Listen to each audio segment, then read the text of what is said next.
হোজাই জিলা সংখ্যালঘু ছাত্ৰ ইউনিয়ন চবুকৈ আমচুৰ কৰ্মশালা সমগ্ৰ অসমব্যাপী এই কৰ্মশালাই দলটোক আৰু অধিক শক্তিশালী কৰাৰ প্ৰয়াস দলৰ নীতি আদৰ্শই আজি সমাজক বাৰুকৈয়ে আকৰ্ষিত কৰিছে আজিৰ এই কৰ্মশালাত বিভিন্ন জাতীয় সংগঠনৰ নেতাসকলে পদত্যাগ কৰি স্বইচ্ছাই আমচুত যোগদান কৰিছে হোজাই জিলাৰ দেৱস্থানৰ হলি চাইল্ড ইংলিছ স্কুলৰ সভাকক্ষত অনুষ্ঠিত হোৱা জিলা কৰ্মশালাত অংশগ্ৰহণ কৰিছে জিলাখনৰ প্ৰায় শতাধিক আমচু কৰ্মীয়ে সভাত উপস্থিত থাকে আমচুৰ সাধাৰণ সম্পাদক মিন্নাতুল ইছলাম আমচুৰ সহ সম্পাদক গিয়াছুদ্দিন তাপাদাৰ হোজাই জিলা আমচুৰ উপদেষ্টা মনোৱাৰ হুছেইন বকুল হোজাই জিলা আমচুৰ সভাপতি কবিৰ আহমেদ লস্কৰ হোজাই জিলা আমচুৰ সাধাৰণ সম্পাদক ৰাজীৱ লস্কৰকে আদি কৰি বিভিন্ন বিষয়ত থকা নেতা কৰ্মীসকল আৰু উক্ত সভাত সভাপতিত্ব কৰে হোজাই জিলা আমচুৰ সভাপতি কবিৰ আহমেদ লস্কৰে সভাত বিভিন্ন বিষয়ৰ ওপৰত তথ্য গধুৰ আলোচনা কৰা হয় আৰু যি আলোচনাই ইতিমধ্যে হোজাই জিলা আমচুক বাৰুকৈয়ে শক্তিশালী কৰিব আমচু কেন্দ্ৰীয় সমিতিৰ নিৰ্দেশমৰ্মে আজি হোজাই জিলাৰ সমিতিত জিলাৰ কৰ্মশালা অনুষ্ঠিত হয় এই কৰ্মশালাত ইতিমধ্যে আমচুৱে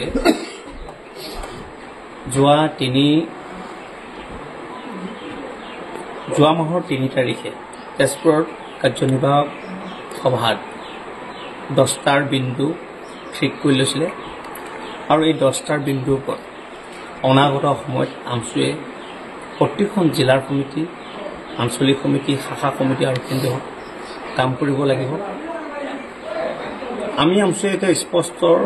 আৰু বিশ্বাস কৰোঁ যিহেতুকে আমি সমাজমুখী চিন্তা চৰ্চাৰ এটা সংগঠন সামাজিক দায়বদ্ধতাৰ আমি সদায় লগত লৈ চলা এটা সংগঠন বৰ্তমান অসমত সমন্বয় সম্প্ৰীতি ক'ৰবাত জানো বিনষ্ট হোৱাৰ আমাৰ অনুভৱ হৈছে আৰু ক'ৰবাত ইতিহাসো বিকৃত হোৱাৰ আমাৰ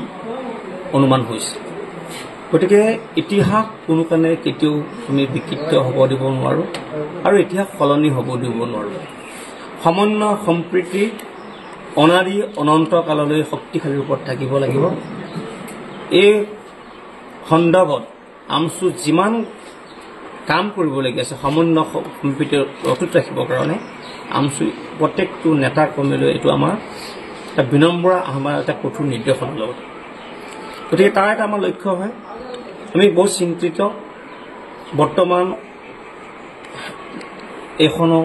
অসমত বহু কথা বতৰা লৈ পেলাই বিশেষকৈ ৰাজনৈতিক কথা বতৰা লৈ পেলাই আসন্ন লোকসভাৰ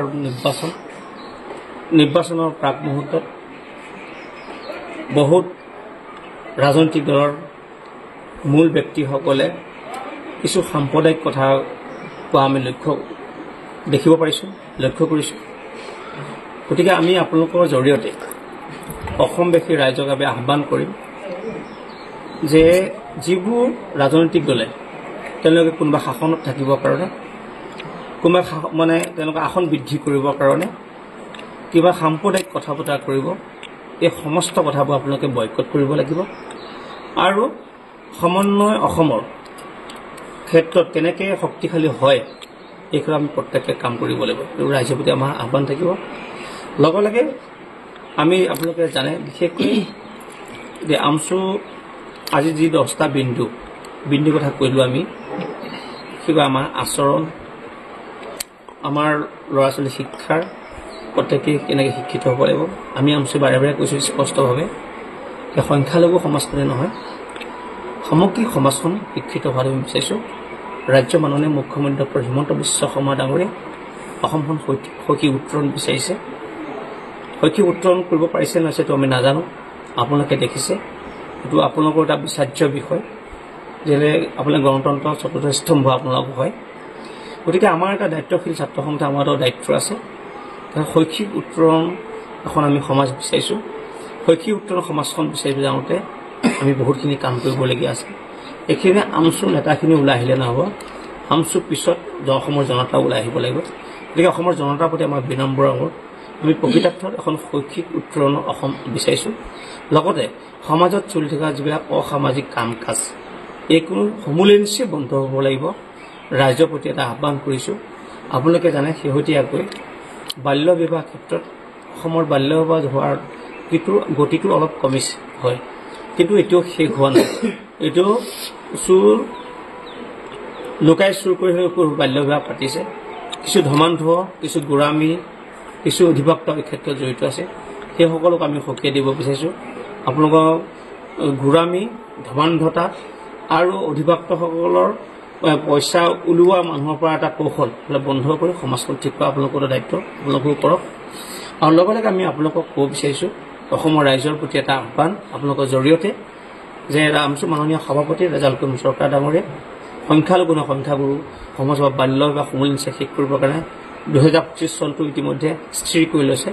আৰু সেই 2025 চনক নিৰ্ভৰ কৰি আমি কাম কৰি আছোঁ। আপোনালোকৰ জৰিয়তে অন্যান্য দল সংগঠনসকলকো এই ক্ষেত্ৰত কাম কৰিবৰ কাৰণে আমি অনুৰোধ জনাইছোঁ। যিহেতু সমগ্ৰ ৰাজ্যৰ যি কামত আপোনালোকৰ স্থিতি নাগৰিকত্ব আইন 2019 কা UCC আৰু অসম মেৰিজ এক্ট আৰু বিচ্ছেদ এক্ট 1935 এই সন্দৰ্ভত আমচু স্থিতি স্পষ্ট কৰিবৰ কাৰণে আমচু আইনী উপদেষ্টা মুস্তফা খাদ্দাম হুছেইনৰ নেতৃত্বত আমচু উপদেষ্টা সাধাৰণ সম্পাদকদ্বয় আৰু উপসভাপতিসকলক লৈ এখন উপসভাপতি সমিতি ঘোষণা কৰিছে আৰু এই সমিতিখনে সমস্ত বিষয়টো অধ্যয়ন কৰি 10 দিনৰ ভিতৰত আমচু কেন্দ্ৰীয় সমিতিক অৰ্পণ কৰিব